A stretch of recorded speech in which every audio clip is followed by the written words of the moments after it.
நாகரிகத்தில் நவீனத்துவம் வந்துவிட்டாலும் பாரம்பரியமாக நம்மோடு பயணித்துக் கொண்டிருக்கும் பல விஷயங்களில் மண்பாண்டங்களும் ஒன்று. அவற்றின் பயன்பாடுகள் இப்போது பெருமளவில் குறைந்துவிட்டது என்றாலும் சுப நிகழ்ச்சிகள், திருவிழாக்கள், பண்டிகைகள், இறுதிச் சடங்கு உள்ளிட்ட பல்வேறு முக்கிய தருணங்களில் மண்பாண்ட பொருட்களை தவிர்ப்பதற்கில்லை. ஆனால் மண் எடுப்பதற்கு தற்போது ஏற்பட்டுள்ள கெடுபிடிகள் காரணமாக மண்பாண்ட பொருட்கள் தயாரிப்பில் ஈடுபட்டுள்ளவர்கள் பெரும் சிரமங்களை எதிர்கொண்டு வருகின்றனர்.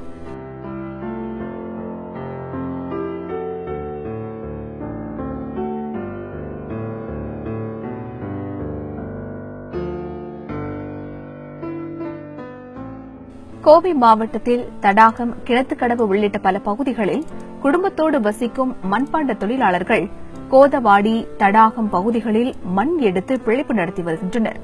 ஆனால் தற்போது மண் எடுக்க அனுமதி வழங்குவதில் வருவாய்த்துறையினர் அதிக கெடுபிடி செய்வதால் மண் கிடைக்காமல் பொங்கல் பண்டிகைக்கான பொருட்களை தயாரிப்பதில் சுணக்கம் ஏற்பட்டுள்ளது.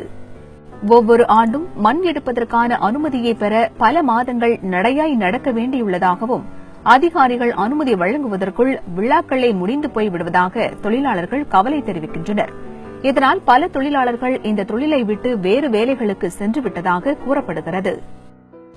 என்ன ஒரு கொடுமை என்று சொன்னால், மண்பாண்ட தொழிலாளர்களுடைய எண்ணிக்கை குறைவது மட்டுமல்ல, அவர்கள் செய்யக்கூடிய தொழில் அந்த மண்ணை அள்ளுவதற்கு அதிகமான முறையில் நெறிமுறைகள் கடைபிடிக்கிற காரணத்தால் அந்த தொழில் செய்வதிலே அச்சம் ஏற்பட்டிருக்கிறது.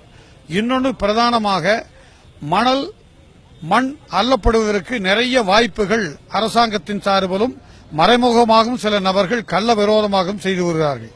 ஆனால் இந்த தொழிலாளர்களை பொறுத்தவரைக்கும் மண்பாண்டத்தையே குலதொழிலாக செய்யக்கூடிய இந்த தொழிலாளர்களுடைய வாழ்வாதாரம் என்பது சிதைந்து போயிருக்கிறது. அரசும் மாவட்ட நிர்வாகமும் மண்பாண்ட தொழிலாளர்களுடைய வாழ்வாதாரத்தை பாதுகாக்கின்ற வகையில் அவர்களுக்கு தாராளமாக குளங்கள் தேர்வு செய்து மண்ணை அள்ளி இந்த தொழில் செய்வதற்கு வாய்ப்பு கொடுக்க வேண்டும். இவர்கள் இயற்கை சுரண்டுவர்கள் அல்ல, இயற்கை சுரண்டுகிற வாய்ப்பும் அவர்களுக்கு இல்லை. ஒரு குடும்பத்திற்கு 5 யூனிட் மண் தேவைப்படும் நிலையில் 1 யூனிட் மட்டுமே வழங்கப்படுவதால் பாரம்பரிய தொழிலை விடக்கூடாது என்று நினைப்பவர்கள் மட்டுமே சிரமத்திற்கிடையே இந்த தொழிலை செய்து வருகின்றனர்.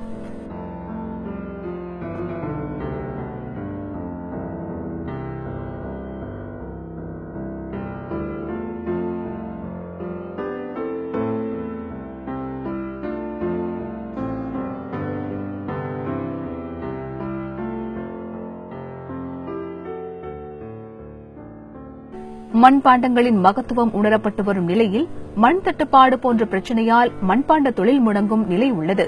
எனவே இத்தொழிலை நம்பியுள்ளவர்களை காக்கவும் இத்தொழிலை மேம்படுத்தவும் அரசு உரிய கவனம் செலுத்த வேண்டும் என்பதே தொழிலாளர்களின் கோரிக்கையாக உள்ளது.